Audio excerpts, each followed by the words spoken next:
Chapter 3, A 2-Pound Hairball. TGIS. Thank God it was Saturday. On Saturdays, I'm Firecracker Man. Back, back, back, back, back, back, back, back, back, I screamed, popping like a string of firecrackers on Chinese New Year. I was zooming around my yard in my Firecracker Man outfit, saving the world and keeping an eye on Lucy and another eye on Annabelle, who was digging holes in the yard with one of my carved sticks. La la la la la la la la, sang Annabelle, who sings whenever she's happy. If there's anything I love about Annabelle, it's this. She's happy. When you hang out with her, you feel happy too. For a little sister, she's okay, but if there's anything I don't love about Annabelle, it's that she's a girl, and girls are annoying, as everyone knows. She's practically attached to me like a flower to a stem, and it's hard to get away from her when you're the stem. But today, I had an idea. BRB, I screamed, which is faster to say than be right back. Then I zoomed off across our neighbor's yard, through the gate, and down the street toward the noise coming from Jules' house, which is on the way to everything. Through the bushes, I could see that the gang was there, and everyone was galloping wildly about, hollering war cries that sounded like they were coming right out of King Philip's War. In fact, it was King Philip's War. And King Philip's War, as everyone knows, is the war between settlers and natives that nearly wiped out all of Massachusetts 100 years ago, before the American Revolution wiped out everyone else. So when the gang isn't playing the American Revolution, they're playing King Philip's War. Woof, woof, said Lucy, who had followed me. She slipped through a crack in the bushes into Jules' yard. Lucy always says hello. She's very friendly. And when she's with me, people are friendly to me too, so I slipped through the bushes after her. Hey, Alvin, said Jules. I tipped my head to one side.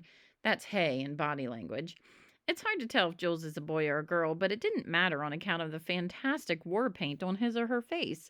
Naya was wearing a tricorn hat, and Scooter and Sam had on pilgrim hats from last year's Thanksgiving Day parade. Eli was dressed as Abraham Lincoln, who had come to dinner once in Concord, Massachusetts, which is hard to spell. And Abe Lincoln, as everyone knows, can play settlers and Indians without dressing like one if he wants. Pinky, who is very bossy, was wearing a big feather on his head and a blanket around his shoulders. He was the Indian leader, King Philip. It's settlers against Indians, called Sam. We're practicing for Hobson's party. You're going, aren't you? Asked Eli. I shrugged. Didn't you get an invitation? Asked Jules. What invitation?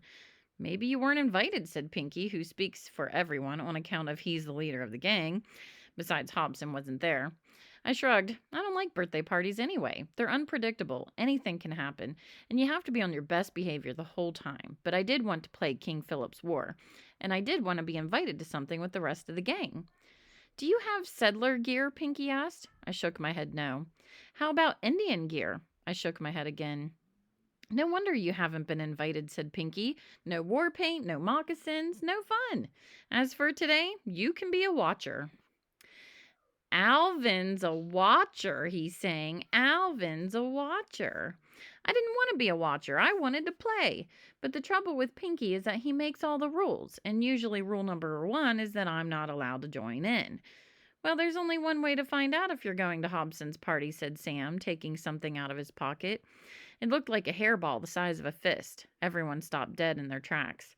Sure is ugly, whistled Scooter. What is it? I asked. The eyeball of a woolly mammoth, said Sam. It weighs 2 pounds. Everyone gasped. Sam collects things you'd never laid your eyes on before, things you never knew existed, and you never know what's going to be in Sam's pockets, especially on Saturdays. Where'd you get it? Asked Naya. On vacation, said Sam. He paused. He stroked the eyeball. Then, in a hushed voice, he added, It knows everything. It can see the future. Everyone leaned in for a closer look. Ask it if Alvin will get an invitation, said Eli. It can't do anything on an empty stomach, said Sam. You gotta feed it candy first. I didn't have any candy, but I had a piece of gum in my pocket. Here, I said. Sam popped the gum right into his mouth, chewed, then spat some of the juice into the woolly eye. Will Alvin get an invitation to the party? Sam asked the eye. I held my breath. There was no answer. It's crying for candy, said Sam. Everyone could see that the eye was not crying. There were no tears, but everyone knew where there was a lot of candy. Eli. Eli's pockets are practically a candy store, and his teeth are ugly to prove it. So the gang jumped on Eli and cleaned out his pockets, and when it was all laid out on the grass, anyone could tell that there was enough candy to see 100 years into the future. After a couple of practice pieces, everyone stuffed their cheeks and got ready. Sam rubbed his giant eye, then he leaned in and spat all at once. Mammoth Eye, said Sam, drooling heavily. Will Alvin get an invitation? Suddenly, the eye started rolling in Sam's hands. Slowly at first, then faster and faster. It was terrific. Then Sam dropped it. Plop! Oops, slurped Sam. Lucy raced up and put the eye on top of her paws and touched her nose to it in the down dog position. Lucy's an expert yoga baller. She can hold her pose until the mammoths thaw. What did it say? I asked. It said yes, said Sam. Yes? I didn't hear anything. Are you sure? I asked. No, said Sam, but it'll take some more candy to make sure. But there was no more candy. We'd eaten the whole store. And the thing about candy is this: there's lots of sugar in it. And when you have that much sugar for breakfast, it makes you go fast forward like a maniac for no reason at all, and you can't stop or rewind. Ah! I screamed at the top of my lungs, running full speed ahead, clanging on my firecracker man helmet. Ah! Screamed the gang, ricocheting around the yard like loose pinballs. No one was playing settlers and Indians anymore, but it was okay. You can wear anything when it's not a war. That night, after everyone had gone to bed and my brother Calvin was fast asleep, I was still wide awake, thinking about what the mammoth eye had said. Yes! Yes meant I was going to get an invitation. My eyes opened wide. I popped out of bed and rushed over to the window. It was a clear and twinkly night. Up in the sky there were many stars. It looked like someone had spilled them, like Annabelle spilling all her jacks. I wish I may, I wish I might, I whispered against the cold glass. Have the first wish I wish upon a star tonight. Grrr, said Calvin. Grrr. Calvin's a sleep talker. There's no cure for it. It runs in my family. On days when he's done something bad, his entire criminal history will slip out like a greased bicycle chain, just like that. I listened. Nothing. His blankets went up and down. So I turned back to face the stars. I began again. I wish. There were lots of stars out, glittering like a million pieces of glass in the street. I could see the Big Dipper, and right above it, the North Star.